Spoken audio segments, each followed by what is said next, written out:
അതുകൊണ്ട് ദൈവം എന്ത് ചെയ്തെന്നറിയാമോ?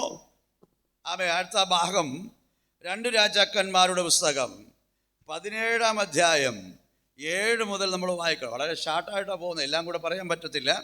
2 രാജാക്കന്മാരുടെ പുസ്തകം 17-ന്റെ 7 മുതലുള്ള ഭാഗങ്ങൾ നമുക്ക് വായിക്കുമ്പോൾ അത് കാണാൻ പറ്റും.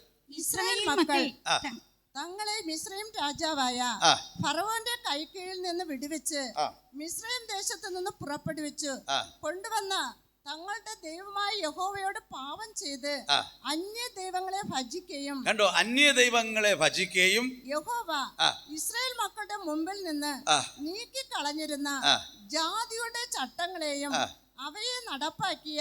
നമുക്ക് ചുരുക്കമായിട്ട് വായിക്കാം. അതിന്റെ 16 മുതൽ വായിക്കാം. നിങ്ങൾ വീട്ടിൽ ചെന്ന് വായിച്ചാൽ മതി, പക്ഷേ 16 മുതൽ വായിക്കാം. അവർ തങ്ങളുടെ ദൈവമായ യഹോവയുടെ കൽപ്പനകളെ ഒക്കെയും ഉപേക്ഷിച്ചു കളഞ്ഞു. തങ്ങൾക്ക് കണ്ടോ, യഹോവയുടെ കൽപ്പന മുഴുവൻ എന്ത് ചെയ്തു? ഉപേക്ഷിച്ചു കളഞ്ഞു. ദൈവ കൽപ്പനയൊക്കെ വിട്ടു. അവർക്കിപ്പോ ആരാധന അന്യദേവന്മാരാ. Praise the lord, hallelujah. നമ്മുടെ ആരാധന ദൈവത്തിന് പ്രസാദമുള്ളതോ എന്ന് നമ്മൾ നോക്കണം. ആരാധന ദൈവത്തെ പ്രസാദിപ്പിക്കാനാ. പാട്ടൊക്കെ പാടും, ആരാധനയൊക്കെ ഉണ്ട്, ഇല്ലയോ? ഭയങ്കര ശുശ്രൂഷയൊക്കെ ഉണ്ട്. പക്ഷേ ശുശ്രൂഷ ദൈവികമാണോ എന്നറിയണം. മത്തായി സുവിശേഷം 7-ാം അധ്യായം 21-ാം വാക്യത്തിൽ ആമേൻ സ്തോത്രം, എന്നെ നോക്കി കർത്താവേ കർത്താവേ കർത്താവേ എന്ന് പറയുന്നവൻ ഏവനുമല്ല, അല്ല സ്വർഗസ്ഥനായ എന്റെ പിതാവിന്റെ ഇഷ്ടം ചെയ്യുന്നവൻ അത്രേ സ്വർഗരാജ്യത്തിൽ കടക്കുന്നത്. കർത്താവേ കർത്താവേ, നിന്റെ നാമത്തിൽ ഞങ്ങൾ പ്രവചിക്കുകയും നിന്റെ നാമത്തിൽ ഭൂതങ്ങളെ പുറത്താക്കുകയും നിന്റെ നാമത്തിൽ വളരെ വേറിയ പ്രവൃത്തികൾ പ്രവർത്തിക്കുകയും ചെയ്തില്ലയോ? എന്തോ ചെയ്തു? പ്രവചിച്ചു, വീര്യ പ്രവൃത്തികൾ ചെയ്തു, ഭൂതങ്ങളെ പുറത്താക്കി. Price the Lord. എന്തെങ്കിലുമൊക്കെ ചെറിയ ശുശ്രൂഷകളുണ്ടെങ്കിൽ പിന്നെ അവരെ പിടിക്കാൻ 10,000 പേര്.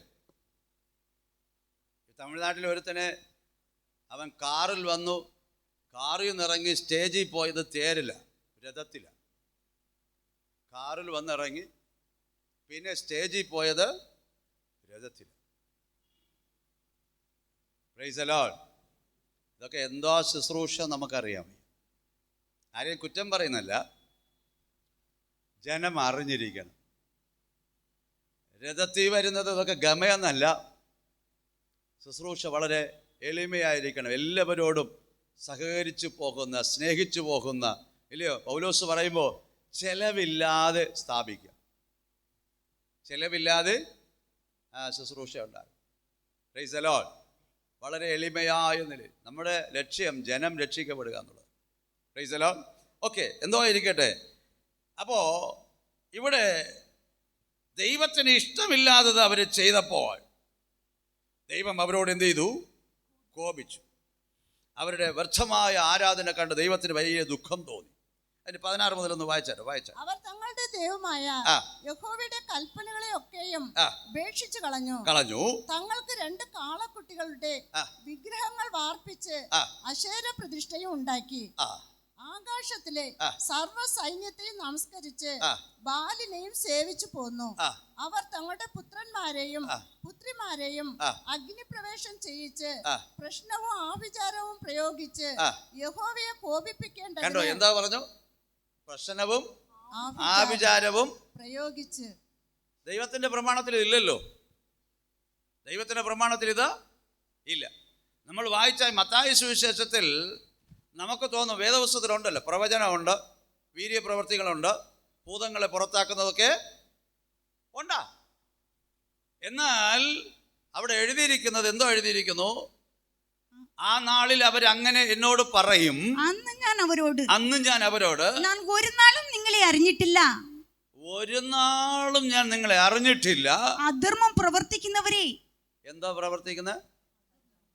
അധർമ്മത്തിന്റെ മറ്റൊരു പേര്, അധർമ്മത്തിന്റെ മറ്റൊരു പേര്, അധർമ്മത്തിന്റെ മറ്റൊരു പേര് പാപമാ,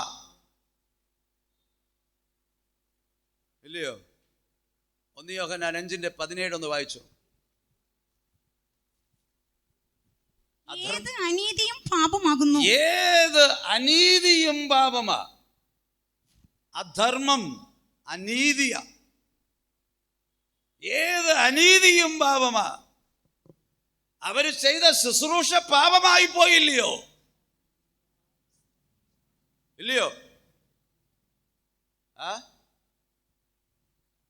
ഒത്തിരി പേര് വിചാരിക്കുന്നു അങ്ങനെ മീറ്റിംഗ് പോയി നമ്മളെ പേര് വിളിച്ചെങ്കിൽ കൊള്ളാം. ഇവർക്ക് പ്രവാചകന്മാരെ അറിയാത്തതുകൊണ്ടാണ്. ശരിക്ക് പ്രവാചകന്മാരെ അറിഞ്ഞാണ്ടല്ലോ, ആ ശരിക്കുള്ള പ്രവാചകൻ പറയുന്ന അകത്തിരിക്കുന്ന ഉള്ളിരിപ്പാ പറയുന്നത്. ഒരു മനുഷ്യൻ്റെ അവസ്ഥയാ പറയുന്നത്. ആത്മീക നിലവാരങ്ങളാണ് പറയുന്നത്. ഇപ്പം ആത്മീക നിലവാരങ്ങളാണ്. നിന്നെ ഉയർത്തി അനുഗ്രഹിക്കും, നിന്നെ വാലല്ല തലയാക്കും, നിന്നെ അങ്ങനെയാക്കും, നിന്നെ ഞാൻ വിദേശത്തിൽ കൊണ്ടുപോകും. ഈയിടയ്ക്ക് ഒരാൾ ശുശ്രൂഷ പറഞ്ഞു, ഒരു 60-65 വയസ്സ് അമ്മച്ചിയോട് പറഞ്ഞു, പാസ്പോർട്ട് എടുത്തോളാം അമ്മച്ചി, ദൈവം വിദേശത്തിൽ കൊണ്ടുപോകാൻ ഉദ്ദേശമുണ്ടെന്ന്. ചിലപ്പോൾ പുള്ളി മേളിലോട്ട് പോകുന്ന പാസ്പോർട്ട് എടുക്കാൻ പറഞ്ഞോ എന്ന് എനിക്കറിയാൻ വയ്യ. അതിന് പാസ്പോർട്ട് വേണ്ടല്ലോ. അതിന് സമയമാകുമ്പോൾ ദൂതൻ അതും കൊണ്ടുപോകാൻ. ഇതൊക്കെയാ ശുശ്രൂഷ. പാപത്തെക്കുറിച്ച് പറയാൻ ആരുണ്ട്? പാപത്തെക്കുറിച്ച് പറയുന്നത് തെറ്റല്ല. ജനം ശുദ്ധീകരണം പ്രാപിച്ച് ദൈവത്തോട് അടുക്കത്തില്ലയോ? ഇല്ലയോ? കാളക്കന്നിൻ്റെ അവസ്ഥയൊക്കെ ഒന്ന് മതിയാക്കണം. കാളക്കന്നിൻ്റെ അവസ്ഥയൊക്കെ ഒന്ന് മതിയാക്കട്ടെ. വേണ്ടയോ? അത് നിങ്ങളുടെ കയ്യിലാണ്. നിങ്ങളുടെ കയ്യിലാണ്. Price the Lord. എന്താണ് ശുശ്രൂഷ?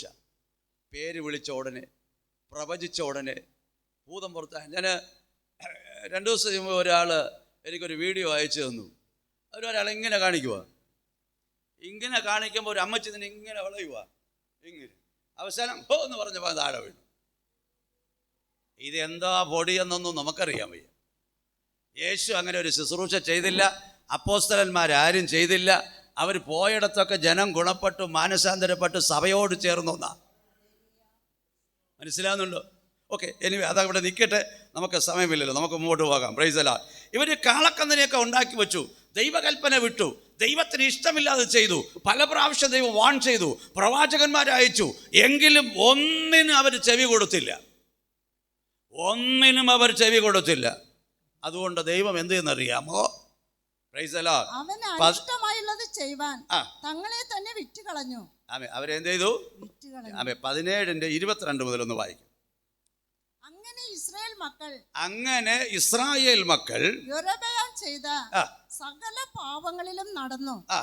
അവർ അവയെ വിട്ട് മാറായികയാൽ അതിനെ വിട്ട് മാറായികയാൽ യഹോവ പ്രവാചകന്മാരായ തന്റെ സകല ദാസന്മാരും മുഖാന്തരം അരുളി ചെയ്ത പ്രകാരം ഒടുവിൽ ഇസ്രായേലിനെ തന്റെ സന്നിധിയിൽ നിന്ന് നീക്കിക്കളഞ്ഞു. പ്രവാചകന്മാരൊക്കെ കുറിച്ച് പറഞ്ഞത് പ്രകാരം, ദൈവത്തിന്റെ വചനപ്രകാരം ദൈവസന്നിധിയിൽ നിന്ന് അവരെന്ത് ചെയ്തു? നീക്കിക്കളഞ്ഞു.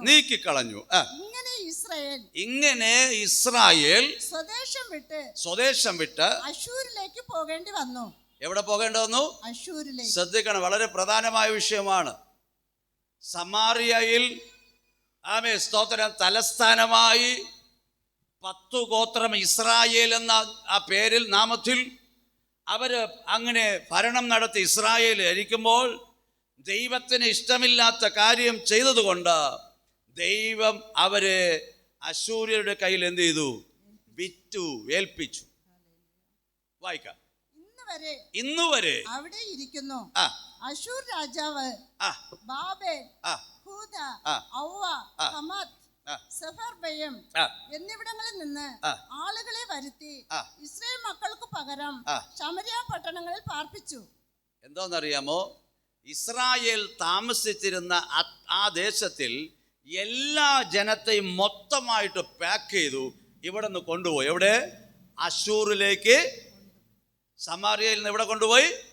അശ്ശൂറിലേക്ക് കൊണ്ടുപോയി. വേറെ ജാതികളെ കൊണ്ടുവന്ന് ഈ സമാരിയയിൽ എന്ത് ചെയ്തു? പാർപ്പിച്ചു, നിർത്തിവെച്ചു. അങ്ങനെ വേൾഡ് മാപ്പിൽ ഇസ്രായേൽ എന്നൊരു രാജ്യം ഇല്ലാതെ ക്ലോസ് ആയി. Price the Lord. മനസ്സിലാവുന്നുണ്ടോ? അങ്ങനെ ഇസ്രായേൽ എന്നൊരു ദേശം ഇല്ലാതെ, അവർക്ക് ഒരു ദേശമില്ലാതെ ഇസ്രായേൽ പോയി. അപ്പോൾ സലമോനു ശേഷം രഹോബയാമിൽ ആ കാലത്ത് രാജ്യം രണ്ടായി പിരിഞ്ഞു. വടക്കൻ രാജ്യവും തെക്കൻ രാജ്യം. വടക്കൻ രാജ്യം എന്ന ഇസ്രായേൽ അവരുടെ മ്ലേച്ഛത നിമിത്തം, അവരുടെ പാപം നിമിത്തം ദൈവം അവരുടെ അശൂരുടെ കയ്യിൽ എന്ത് ചെയ്തു? ഏൽപ്പിച്ചു. അവർ വന്നു. ആ സമാര്യയിൽ കിടന്ന മൊത്തം ഇസ്രായേലിനെയും അവർ പാക്ക് ചെയ്ത് കൊണ്ടുപോയിട്ട് വേറെ ആളുകളെ കൊണ്ടുവന്ന് അവിടെ എന്ത് ചെയ്തു? നിറച്ചു. ഇപ്പം ഇസ്രായേൽ എന്നൊരു രാജ്യം ഇല്ല. പോയോ? ഇസ്രായേൽ എന്നൊരു രാജ്യമില്ല. എന്നാൽ ഈ ഇസ്രായേലിനെ ഞാൻ വീണ്ടും കൊണ്ടുവരുമെന്ന് ദൈവം ആ പ്രവചനമായി എഴുതി വെച്ചു. എല്ലാ ശിക്ഷയ്ക്കും ദൈവം ഒരു പരിധി കാലയളവ് വച്ചിരുന്നു. എസ്കേൽ പ്രവചനം 37 അധ്യായം 1 മുതൽ 14 വരെയുള്ള വാക്യങ്ങൾ. എസ്കേൽ പ്രവചനം ജീവിക്കേണ്ടതിന് ഞാൻ എൻ്റെ ആത്മാവിനെ. എസ്കേൽ പ്രവചനം 37 1 മുതൽ 14 വരെ. 1 മുതൽ 14 വരെ. യഹോവയുടെ കൈ എന്റെ മേൽ വന്ന് യഹോവയുടെ ആത്മാവിൽ എന്നെ പുറപ്പെടുവിച്ചു. താഴ്വരയുടെ നടുവിൽ നിർത്തി. അത് അസ്ഥികൾ കൊണ്ട് നിറഞ്ഞിരുന്നു. ആമേൻ. പ്രവാചകൻ പറയുകയാണ്, ദൈവത്തിന്റെ ആത്മാവ് അസ്ഥികൾ നിറഞ്ഞൊരു താഴ്വരയിൽ എന്നെ കൊണ്ട് നിർത്തി. അത് അസ്ഥികൾ നിറഞ്ഞതായി കിടന്നു. വായിച്ചാൽ അവൻ എന്നെ അവയുടെ ഇടയിൽ കൂടി ചുറ്റി നടക്കുമാറാക്കി. അവ താഴ്വരയുടെ പരപ്പിൽ എത്രയും അധികമായിരുന്നു. അവ ഏറ്റവും ഉണങ്ങിയുമിരുന്നു. അവൻ എന്നോട്, മനുഷ്യപുത്ര, ഈ അസ്ഥികൾ ജീവിക്കുമോ എന്ന് ചോദിച്ചു. ആമേൻ. പ്രവാചകനോട് ദൈവം ചോദിക്കുകയാണ്, മനുഷ്യപുത്ര, ഈ അസ്ഥികൾ ജീവിക്കുമോ? വായിക്കാം. അതിന് ഞാൻ, യഹോവയായ കർത്താവേ, നീ അറിയുന്നു എന്ന് ഉത്തരം പറഞ്ഞു. അവൻ എന്നോട് കൽപ്പിച്ചത്, നീ ഈ അസ്ഥികളെ കുറിച്ച് പ്രവചിച്ച് അവയോട് പറയേണ്ടത്, ഉണങ്ങിയ അസ്ഥികളെ, യഹോവയുടെ വചനം കേൾക്കുവിൻ. യഹോവയായ കർത്താവ് ഈ അസ്ഥികളോട് ഇപ്രകാരം അരുളി ചെയ്യുന്നു, നിങ്ങൾ ജീവിക്കേണ്ടതിന് ഞാൻ നിങ്ങളിൽ ശ്വാസം വരുത്തും.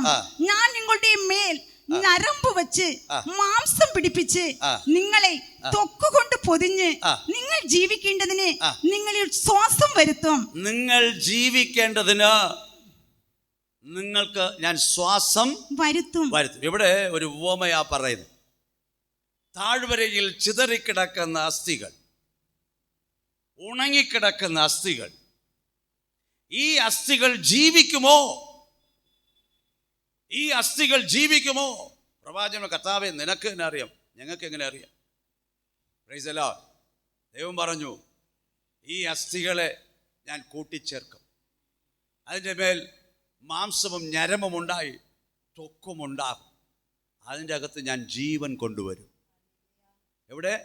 ഉണങ്ങിയ അസ്ഥിയെ ഒരു ജീവനുള്ള മനുഷ്യനായി ഞാൻ എന്ത് ചെയ്യും? മാറ്റും. വായിച്ചാണ്. നിങ്ങൾ എന്നോട് കൽപ്പിച്ചതുപോലെ ഞാൻ പ്രവചിച്ചു. ഞാൻ പ്രവചിച്ചു കൊണ്ടിരിക്കുമ്പോൾ ഒരു മുഴക്കം കേട്ടു. ഉടനെ ഒരു ഭൂകമ്പം ഉണ്ടായി. അസ്ഥി അസ്ഥിയോടും വന്നു ചേർന്നു. അസ്ഥി അസ്ഥിയോട് വന്നു ചേർന്നു. പിന്നെ ഞാൻ നോക്കി, അവയുടെ മേൽ ഞരമ്പും മാംസവും വന്നതും അവയുടെ മേൽ ത്വക്ക് പൊതിഞ്ഞതും കണ്ടു. ഈ അസ്ഥിയോട് ചേർന്നെന്ന് പറഞ്ഞാൽ, നമ്മൾ ഈ വാഹനങ്ങളൊക്കെ റിപ്പയറായി കൊണ്ടുപോകുമ്പോൾ വർക്ക്ഷോപ്പിൽ അതിന് യോജിച്ച ഏതെങ്കിലും ഒരു പാർട്ടൊക്കെ വെച്ച് അങ്ങ് സെറ്റ് ചെയ്ത് തരും.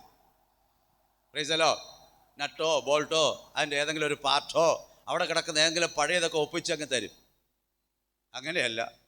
ഒരു മനുഷ്യൻ്റെ യഥാർത്ഥ അസ്ഥി എവിടെ എവിടെ എവിടെ എവിടെ കിടന്നതുവോ.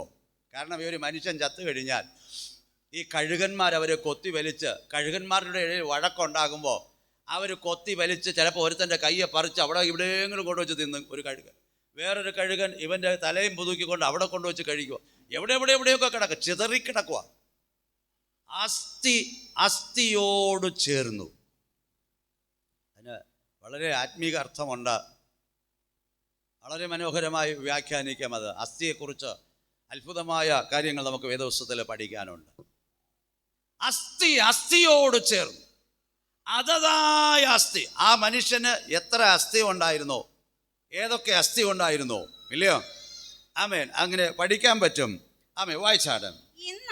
എന്നാൽ ശ്വാസം അവയിൽ ഇല്ലാതിരുന്നു. ശ്വാസം അതിലില്ലാതിരുന്നു. അപ്പോൾ അവൻ എന്നോട് കൽപ്പിച്ചത്, കാറ്റിനോട് പ്രവചിക്കുക. മനുഷ്യപുത്ര, നീ പ്രവചിച്ച് കാറ്റിനോട് പറയേണ്ടത്, യഹോവയായ കർത്താവ് ഇപ്രകാരം അരുളിച്ചെയ്യുന്നു, ശ്വാസമേ, നീ 4 കാറ്റുകളിൽ നിന്ന് വന്ന് ഈ നികിതന്മാർ ജീവിക്കേണ്ടതിന് അവരുടെ മേൽ ഊതുക. അവൻ എന്നോട് കൽപ്പിച്ചതുപോലെ ഞാൻ പ്രവചിച്ചപ്പോൾ ശ്വാസം അവരിൽ വന്നു. അവർ ജീവിച്ച് ഏറ്റവും വലിയ സൈന്യമായി നിവർന്നു നിന്നു. Praise the lord. ഉണങ്ങിയ അസ്ഥികളായി കിടന്നത് ഏറ്റവും ഒരു വലിയ സൈന്യമായി നിന്നു. Praise the lord. വായിക്ക. പിന്നെ അവൻ എന്നോട് അരുളി ചെയ്തത്, മനുഷ്യപുത്ര, ഈ അസ്ഥികൾ ഇസ്രായേൽ ഗൃഹമൊക്കെയുമാകുന്നു. കണ്ടോ? ഈ അസ്ഥികൾ ആരാണ്? ഓമയായി പറഞ്ഞതാ. താഴ്വരയിൽ ചിതറിക്കിടന്ന അസ്ഥികൾ, ജീവനില്ലാതെ കിടന്ന അസ്ഥികളെ എങ്ങനെ വചനം കൊടുത്ത, അതിനെ കൂട്ടിച്ചേർത്ത, അതിനെ ഒന്നായി കൊണ്ടുവന്നുവോ, അതെന്തിനെ കാണിച്ചെന്നറിയാമോ? ഈ സമാരിയയിൽ നിന്ന് പാക്ക് ചെയ്തു പോയ ഇസ്രായേൽ ജനം സകല ജാതികളുടെ ഇടയിലും ചിതറിപ്പോയി. അവർക്കിനി ഒരു രാജ്യം കിട്ടുമെന്നോ, അവരിനി ഒരു നല്ലൊരു ജീവിതം ഉണ്ടാകുമെന്നോ ഒരു പ്രത്യാശയും ഇല്ലാതെ അവരുടെ സകല പ്രത്യാശയും നശിച്ചു പോയപ്പോൾ ദൈവത്തിൻ്റെ ഒരു പ്രവചനമാ, നിന്നെ ഞാൻ വീണ്ടും കൊണ്ടുവരും. Price the Lord. ദൈവത്തെ സ്തുതിച്ചാട്. ഇസ്രായേൽ ഭൂപടത്തിൽ ഇസ്രായേൽ എന്നൊരു ദേശമേ ഇല്ലാതിരുന്നപ്പോൾ, പ്രൈസ് ദി ലോർഡ്, ഇന്ന് ഇസ്രായേൽ ഗാസയ്ക്ക് യുദ്ധം നടക്കുന്ന സമയം ഇസ്രായേലിനെ കുറിച്ച് പലർക്കും പലത് മോശമായി പറയാനുണ്ട്. അവരെല്ലാം ഇപ്പോഴത്തെ ഈ കണ്ടീഷനെ നോക്കി പറയുന്നവരാ. ഇസ്രായേൽ, യാക്കോബ്, നമ്മൾ പഠിച്ചല്ലോ, യാക്കോബിൻ്റെ പേരാ ഇസ്രായേൽ. അത് എവിടെ നിന്ന് വന്നു, അത് ആരാണ്, അത് ആരുടെ സമ്പത്താണ്, ഇസ്രായേൽ എന്താണ് എന്ന് വേദപുസ്തകം വ്യക്തമായി പഠിപ്പിക്കുന്നു. ആ ഇസ്രായേലിനെ തകർക്കുവാൻ, ഇസ്രായേലിനെ ഇല്ലാതെയാക്കുവാൻ ഈ ലോകത്തിൽ ആർക്കും കഴിയത്തില്ല. കാരണം ഇസ്രായേൽ ദൈവത്തിൻ്റെതാണ്. അതിൻ്റെ താഴോട്ടുള്ള ഭാഗങ്ങൾ വായിക്കാം, അപ്പം അറിയാം. അതുകൊണ്ട് നീ പ്രവചിച്ച് അവരോട് പറയേണ്ടത്, യഹോവയായ കർത്താവ് ഇപ്രകാരം അരുളിച്ചെയ്യുന്നു, എന്റെ ജനമേ, ഞാൻ നിങ്ങളുടെ ശവക്കുഴി തുറന്ന്, എന്തോ, ഞാൻ നിങ്ങളുടെ ശവക്കുഴി തുറന്ന് നിങ്ങളെ ശവക്കുഴിയിൽ നിന്ന് കയറ്റി ഇസ്രായേൽ ദേശത്തേക്ക് കൊണ്ടുപോകും. ഞാൻ ഇസ്രായേൽ ദേശത്തേക്ക് കൊണ്ടുപോകും. ആരും സ്തുതിച്ചില്ലല്ലോ. ഭയങ്കര എഴുത്താന്ന് തോന്നുന്നു. എഴുതിയാലും കുഴപ്പമില്ല, പക്ഷെ നിങ്ങൾ ശ്രദ്ധിക്കുക. ഞാൻ വീണ്ടും ഇസ്രായേൽ ദേശത്തേക്ക് അവരെ കൊണ്ടുവരും. എത്ര ഉണങ്ങിയ അസ്ഥിയായിരുന്നാലും ജീവൻ നൽകിയവൻ ആ ജീവൻ കൊടുക്കും അതിന്. Praise the lord. ഇസ്രായേലിലെ ദൈവം കൊണ്ടുവന്നു. 1948 മെയ് മാസം 14 ഇസ്രായേലിനൊരു ദേശം പ്രകടനമായി. Praise the lord. ഹല്ലേലൂയ. ഇന്ന് കാണുന്ന ഇസ്രായേൽ വീണ്ടും ജീവൻ പ്രാപിച്ച് ദേശത്തിൽ നിൽക്കുന്നു. യേശു പറഞ്ഞു, കർത്താവിൻ്റെ വരവിൻ്റെ അടയാളമായി അത്തി തുളുർക്കുമ്പോൾ അവൻ വാതുക്കൽ വന്നിരിക്കുന്നു എന്ന് അറിയണം. അത്തി യഹൂദൻ അടയാളം. യഹൂദൻ വീണ്ടും തളിർത്തു തുടങ്ങി. യേശു വാതുക്കൽ വന്നു കഴിഞ്ഞു. അവൻ്റെ വരവ് ഏറ്റവും ആസന്നം. Praise the lord. ഹല്ലേലൂയ. അപ്പോൾ ഇസ്രായേൽ, ഇന്ന് വരെയുള്ള ഇസ്രായേലിനെ കുറിച്ച് നമ്മൾ പഠിച്ചു. Okay, praise the lord. അപ്പോൾ ഇനി ഒരു സെക്ഷൻ കിടപ്പുണ്ട്. ആമേ സ്തോത്രം. തെക്കൻ രാജ്യം എന്നറിയപ്പെടുന്ന യഹൂദ, 2 ഗോത്രം. Price the lord. ഹല്ലേലൂയ. അപ്പോൾ 2 ഗോത്രം എങ്ങനെ കിട്ടി? യെരൂശലേം നിമിത്തം 1 ഗോത്രവും ദാവീദ് നിമിത്തം 1 ഗോത്രം. യഹൂദയുടെ തലസ്ഥാനം ഏത്? യെരൂശലേം ഇല്ലയോ? യെരൂശലേം. അപ്പോൾ യെരൂശലേം തലനഗരമായിട്ട് അവർ താമസിക്കുന്ന സമയം അവരും ഇതുപോലെയാ. കുറേ ദിവസമൊക്കെ ശരിയായിരിക്കും ഇല്ലയോ? ആമേൻ, സ്തോത്രം.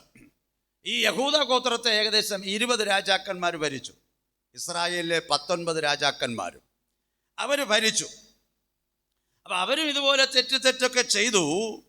എങ്കിലും ഒരു വേദഭാഗം നമുക്ക് വേഗത്തിൽ നമുക്ക് വായിക്കാം, നമ്മുടെ സമയം അങ്ങ് പോവുക.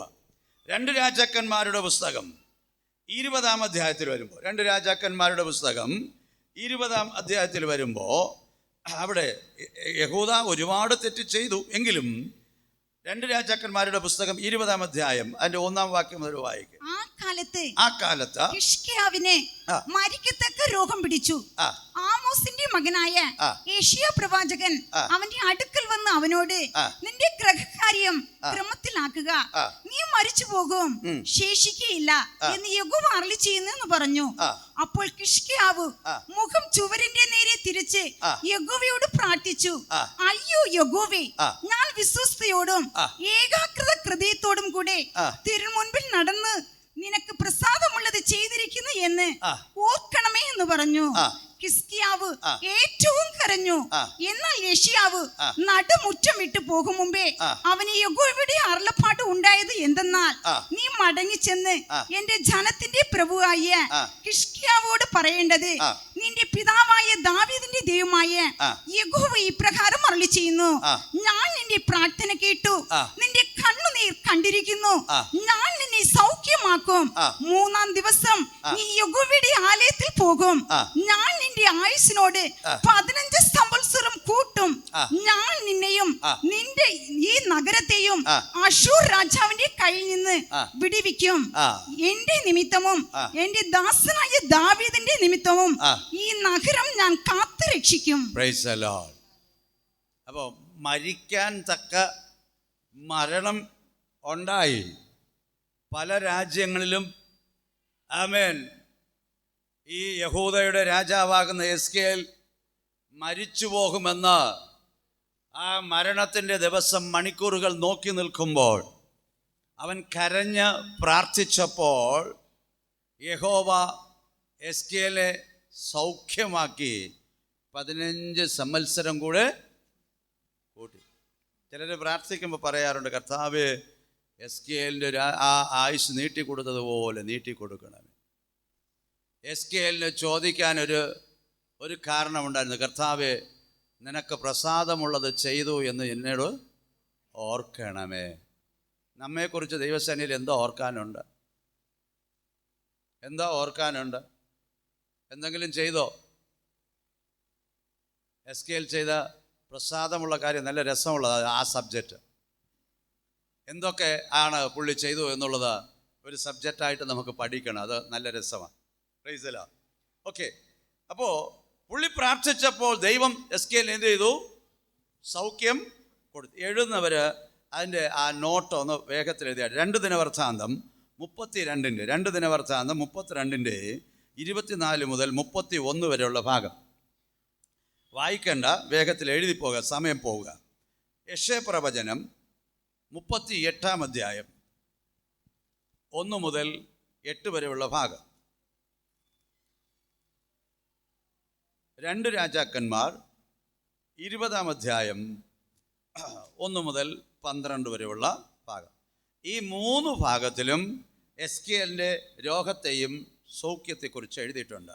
2 ദിനവൃത്താന്തം 32 24 മുതൽ 31 വരെയുള്ള ഭാഗവും യെശയ്യാ പ്രവചനം 38-ാം അധ്യായം 1 മുതൽ 8 വരെയുള്ള ഭാഗവും. 2 രാജാക്കന്മാർ 20-ാം അധ്യായം 1 മുതൽ 12 വരെയുള്ള ഭാഗ്യം.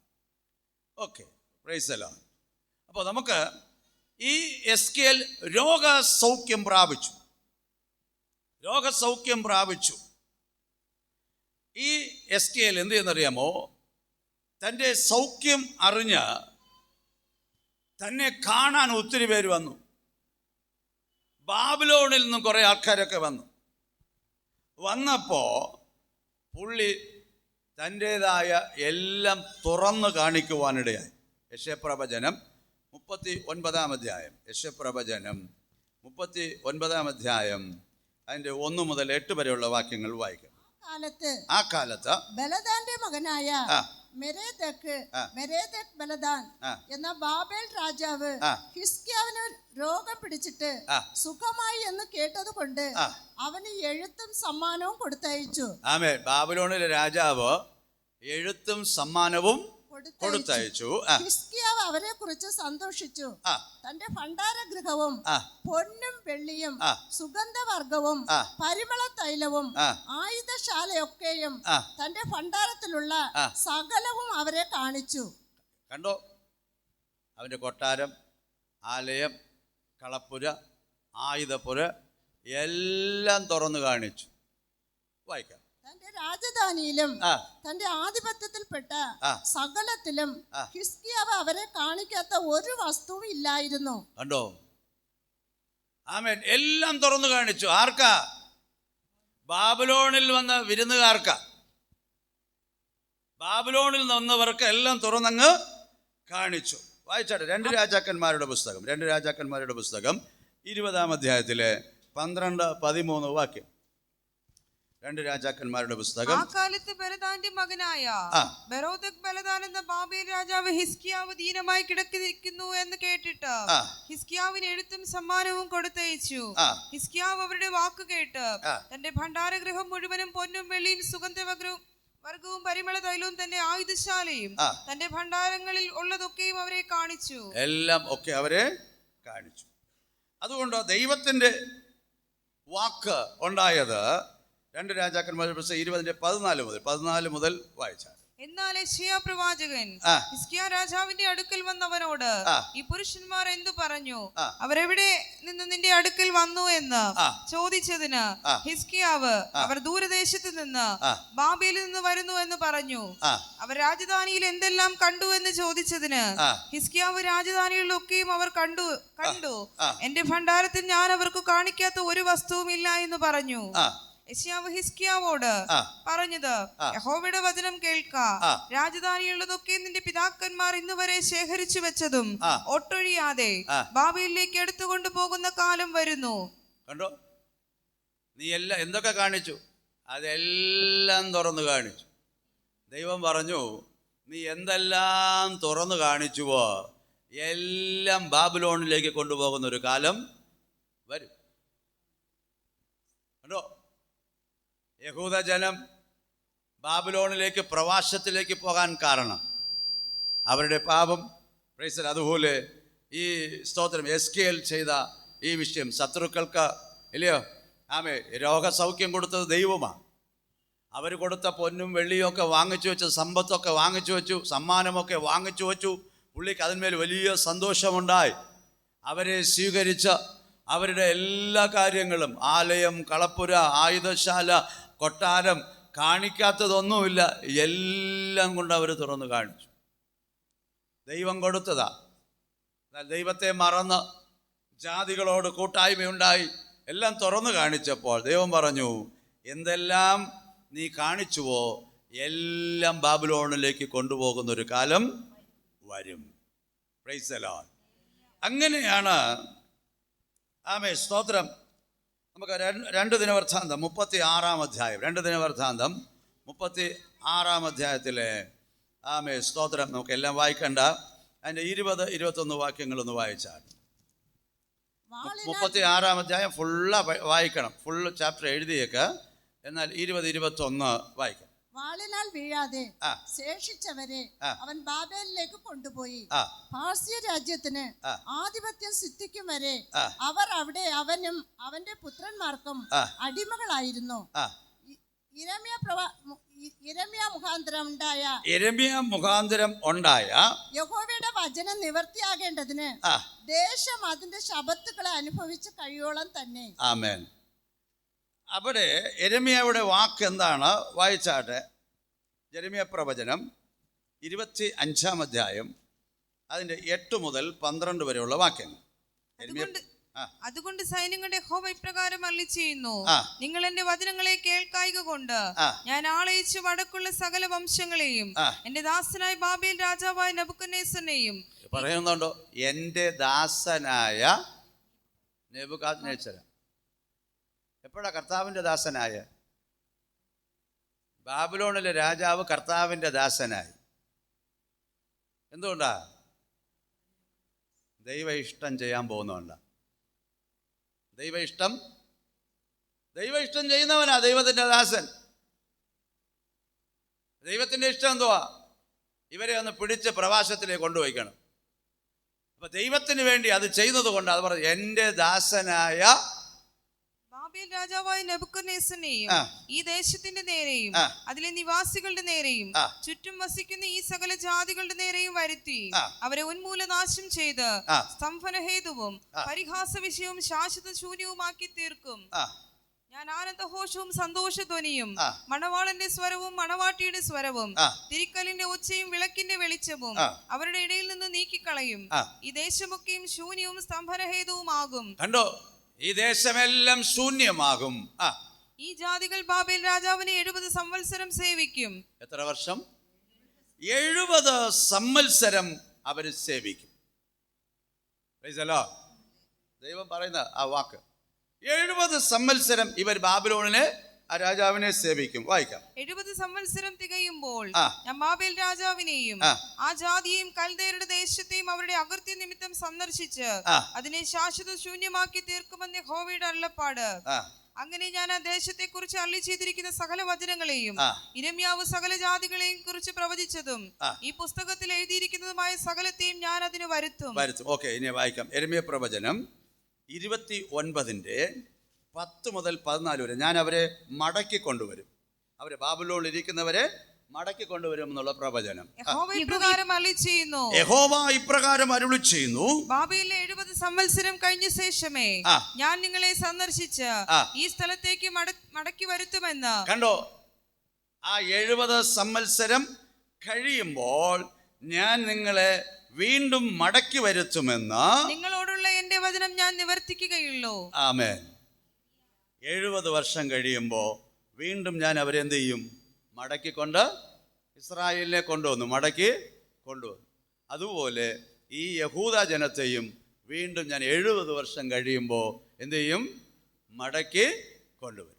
അപ്പൊ ഈ 70 വർഷം കഴിഞ്ഞപ്പോൾ എന്ത് സംഭവിച്ചു? വായിച്ചാട്ടെ. 2 ദിനവൃത്താന്തം 30. എവിടെയൊക്കെ കിടക്കുന്നത് കണ്ടോ?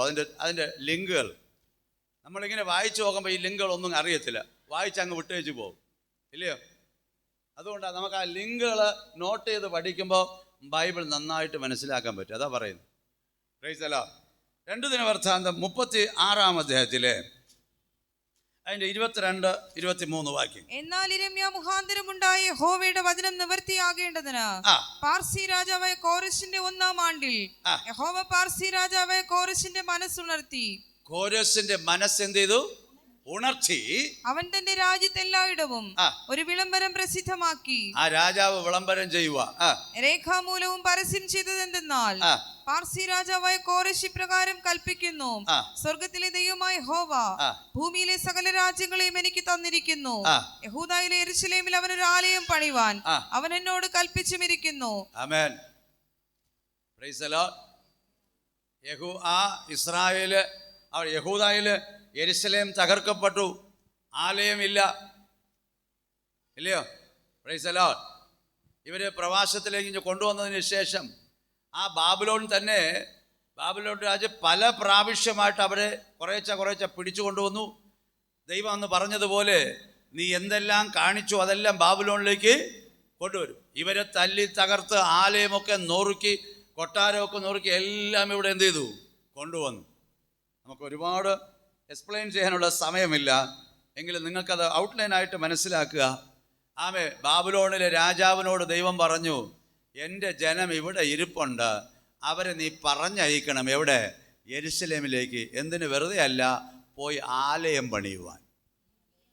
യഹൂദ ജനത്തോടല്ല പറഞ്ഞത്, ജാതികളുടെ രാജാവാകുന്ന കോരോസിനോടാ ദൈവം പറഞ്ഞത്. കോരോസിനോട് ദൈവം പറഞ്ഞു, ആമേൻ, എൻ്റെ ജനത്തെ വിട്ടയക്കുക, അവർ പോയി ആലയം പണിയട്ടെ.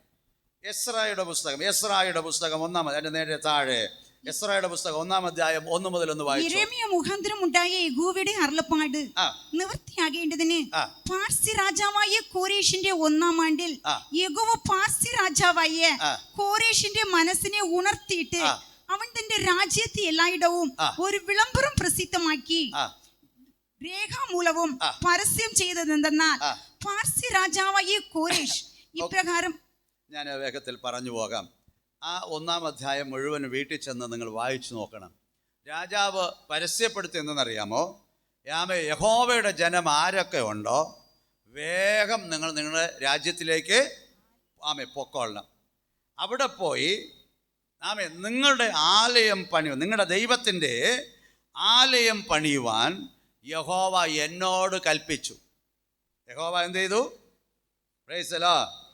അതിന്റെ 2-ാം ഭാഗം ഒന്ന് വായിച്ചാൽ നിങ്ങൾ ശ്രദ്ധിച്ചു. 2-ാം രാജാവായ കോരേഷ് ഇപ്രകാരം കൽപ്പിക്കുന്നു, സ്വർഗത്തിലെ ദൈവമായ യഹോവ ഭൂമിയിലെ സകല രാജ്യങ്ങളെയും എനിക്ക് തന്നിരിക്കുന്നു. യഹൂദയിലെ യെരൂശലേമിൽ അവൻ ഒരു ആലയം പണിയുവാൻ എന്നോട് കൽപ്പിച്ചിരിക്കുന്നു. ആരോട് കൽപ്പിച്ചു? ബാബിലോൺ രാജാവ് കോരോസിനോടാ പറഞ്ഞു. പർസ്യ രാജാവാകുന്ന കോരോസിനോട് പറഞ്ഞു, എൻ്റെ ജനത്തെ വിട്ടയക്ക്, പോയി ആലയം പണിയാൻ പറ. കൽപ്പിച്ചത് കോരോസിനോടാ. മനസ്സിലാവുന്നുണ്ടോ? Price the Lord. അപ്പൊ പരസ്യപ്പെടുത്തി. എന്തോ പരസ്യപ്പെടുത്തി?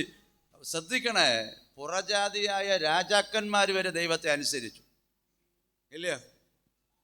വേദപുസ്തകത്തിൽ വായിക്കുമ്പോൾ കഴുത, ഇല്ലയോ, മത്സ്യം, കാക്ക, ഇതൊക്കെ, കാറ്റ്, കടല് എല്ലാം ദൈവത്തെ അനുസരിച്ചു. അനുസരിക്കാത്ത ഒരു കൂട്ടരുണ്ടെങ്കിൽ മനുഷ്യരാ. ദൈവത്തെ അനുസരിക്കാത്ത ഒരു കൂട്ടരുണ്ടെങ്കിൽ ഒരു മനുഷ്യരാ. ഇല്ലയോ? നമ്മൾ എത്ര പഠിച്ചു, എന്തോ അനുസരിക്കുന്നു എന്ന് ആലോചിച്ച് നോക്കി. Price the Lord. അപ്പം അങ്ങനെ കോരോസ് എന്താ പറഞ്ഞെന്നറിയാമോ?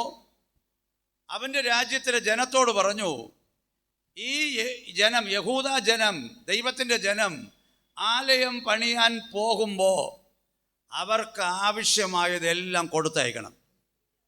അവർക്ക് ആലയം പണിയാനുള്ളതെല്ലാം കൊടുത്തയക്കണം. അങ്ങനെ അവർ ജനങ്ങൾ ഇഷ്ടം പോലെ കൊടുത്തു. അതെല്ലാം വാങ്ങിക്കൊണ്ട് ഇവർ ആലയം പണിയാൻ വന്നു. അതാണ് ഹക്കായുടെ പുസ്തകം. ഹക്കായുടെ പുസ്തകം 1-ാം അധ്യായത്തിൽ നമ്മൾ കാണുന്നു. ഇവർ ആലയം പണിയാൻ തുടങ്ങിയപ്പോൾ അല്പം കുഴപ്പങ്ങളൊക്കെ ഉണ്ടായി. അല്പം പ്രശ്നമുണ്ടായപ്പോൾ സ്തോത്രം, അവരെന്തോ പറഞ്ഞെന്നറിയാമോ? Price the lord. അപ്പോൾ ഈ ആലയം പണിയേണ്ട സമയം ഇപ്പം വന്നിട്ടില്ല, അതിനുള്ള സമയം ആയിട്ടില്ല എന്ന് സ്തോത്രം അവർ പറഞ്ഞിട്ട് ആലയപ്പണിയൊക്കെ നിർത്തി. ആലയപ്പണി നിർത്തിയിട്ട് എന്താ പറഞ്ഞാൽ അവരവർക്ക് വീടുകൾ പണിയാൻ തുടങ്ങി. പ്രവാസത്തിൽ നിന്ന് വന്നതല്ലയോ? കൊണ്ടുവന്നത് എന്തിനറിയാമോ? ദൈവത്തിൻ്റെ ആലയം പണിയുവാൻ. ആദ്യം ചെന്ന് ആലയം പണി. അവർ ആലയം പണിയാൻ ലേശം ഒന്ന് തുടങ്ങി നോക്കിയപ്പോൾ ചെറിയ പ്രശ്നങ്ങളാണ്. അതുകൊണ്ട് അവർ ആലയപ്പണിയൊക്കെ വിട്ടിട്ട് സ്വന്തം ഭവനങ്ങൾ അങ്ങ് പണിയാൻ തുടങ്ങി, വീട് പണിയാൻ തുടങ്ങി.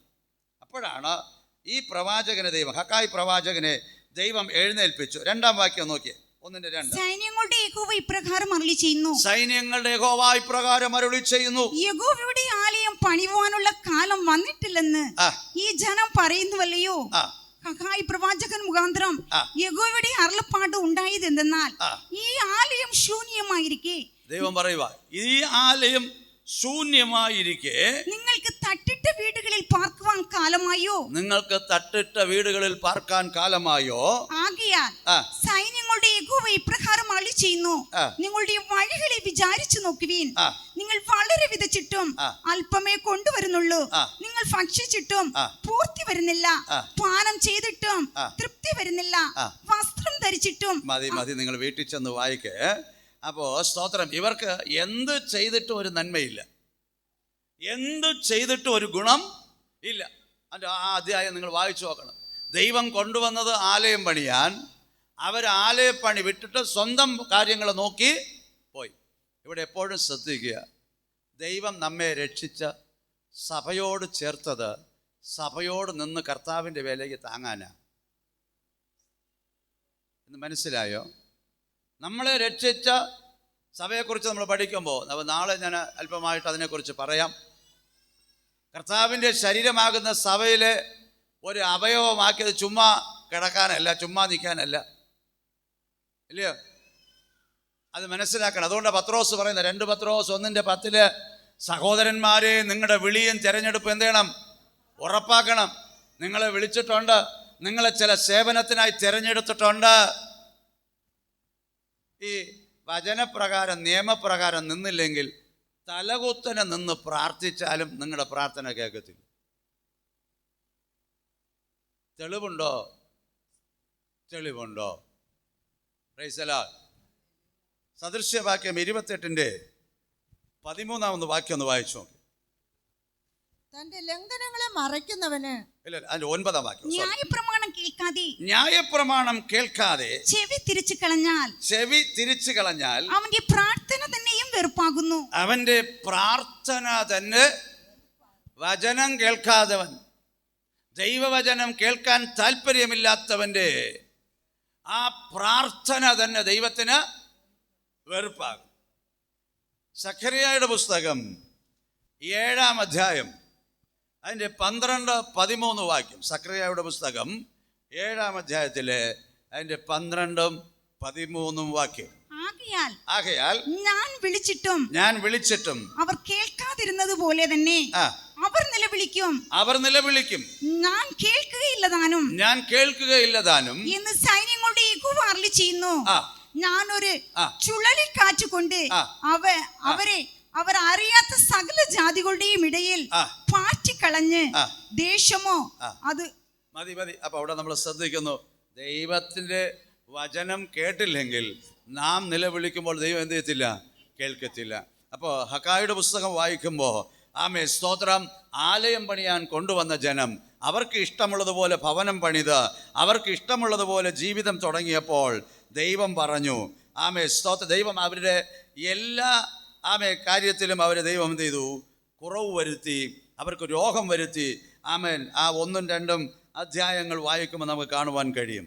എങ്കിലും ദൈവം അവർക്കൊരു ആലോചന കൊടുത്തു.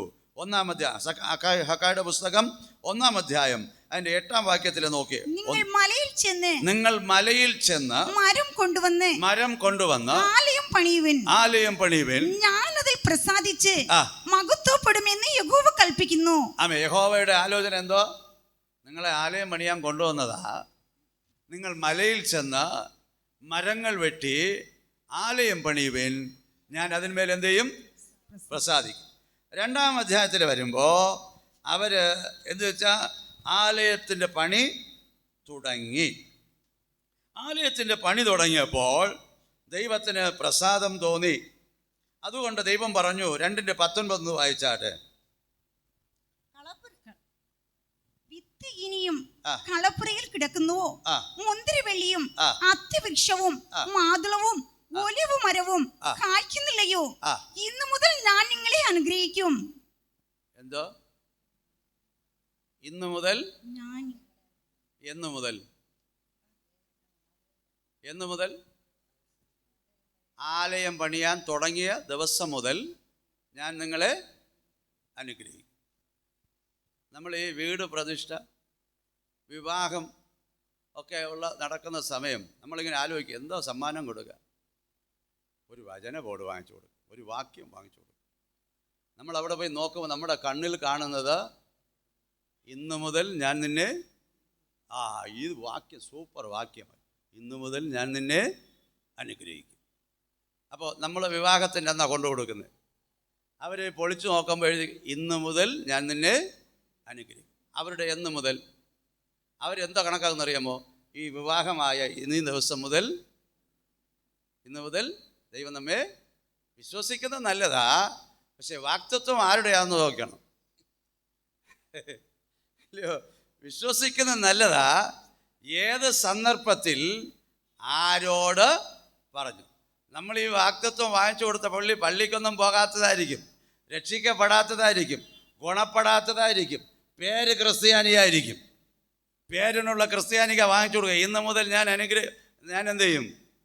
അനുഗ്രഹിക്കും. അപ്പോൾ ഇതൊക്കെ വാങ്ങിച്ചു കൊടുക്കുമ്പോൾ കുറച്ച് ആലോചിച്ച് സൂക്ഷിച്ച എന്ന് മുതലാണ് എന്താണെന്നൊന്ന് നിങ്ങൾ ഒന്ന് ഓർക്കണം. അങ്ങനെ ഇസ്രായേൽ സെരുബ്ബാബേലിൻ്റെ ആ ലീഡർഷിപ്പിൽ ആ ആലയം പണിയുവാൻ ഇടയായി. ആ ആലയമാണ് യേശുക്രിസ്തുവിൻ്റെ കാലത്തിലുണ്ടായ ആ ആലയം. Price the Lord. മനസ്സിലാകുന്നുണ്ടോ? ആമേൻ, സ്തോത്രം. അപ്പോൾ അതിനുശേഷം നമുക്ക് ഈ ബൈബിളിലെ മലാക്യ പ്രവചനത്തിനും മത്തായി സുവിശേഷത്തിനും ഇടയിൽ ഒരു 400 സംവത്സരം ഒരു സൈലന്റ് പീരീഡ് ഉണ്ട്, അല്ലെങ്കിൽ ഇരുണ്ട കാലം. അങ്ങനെ പറയാൻ കാരണം ദൈവം ഒരു പ്രവാചകനിൽ കൂടിയോ മറ്റൊരു വ്യക്തിയിൽ കൂടിയോ മനുഷ്യരോട് യാതൊരു ബന്ധവും ഇല്ലാത്തൊരു കാലം. ആ കാലഘട്ടത്തെ പറയുന്ന ഇതാണ് ഇരുണ്ട കാലം, അല്ലെങ്കിൽ സൈലന്റ് പീരീഡ്. മനസ്സിലാകുന്നുണ്ടോ? തുടർന്ന് ആമേൻ, സ്തോത്രം, 4 സുവിശേഷങ്ങളെക്കുറിച്ച് കർത്താവിൻ്റെ വരവ് താമസിച്ചാൽ, കർത്താവ് അനുവദിച്ചാൽ, നാളെ നമുക്ക് പുതിയ നിയമത്തിലെ കുറേ കാര്യങ്ങൾ ഓടിച്ച് പറയാം. ആമേൻ, സ്തോത്രം. സമയക്കുറവ് കൊണ്ടായതുകൊണ്ടാണ് ഞാൻ വളരെ വേഗത്തിൽ കടന്നുപോയത്. നമുക്ക് ഓരോ സെക്ഷനും നിർത്തി അത് വ്യാഖ്യാനിച്ച് പോകണമെങ്കിൽ അത് ഒരുപാട് പഠിക്കണമെങ്കിൽ ഒരുപാട് സമയമെടുക്കും. എന്നാൽ നമുക്ക് 3 ദിവസമേ ഉള്ളൂ. ആമേൻ, അതുകൊണ്ടാണ് അത്രയും ഞാൻ വേഗത്തിൽ പോയത്. കർത്താവ് അനുവദിച്ചാൽ, താല്പര്യം ആർക്കെങ്കിലും ഉണ്ടെങ്കിൽ, എവിടെയെങ്കിലും ക്ലാസ് അറേഞ്ച് ചെയ്താൽ ഞങ്ങൾ സൗജന്യമായി പഠിപ്പിക്കാൻ തയ്യാറാണ്. Price the Lord. വചനം എല്ലാവരും അറിയണം, ഇല്ലയോ? ആമേൻ, സ്തോത്രം. ഒരു മനുഷ്യൻ കല്യാണ വീട്ടിലെ ഭക്ഷണം മാത്രം കഴിച്ച് ജീവിക്കാൻ പറ്റുമോ?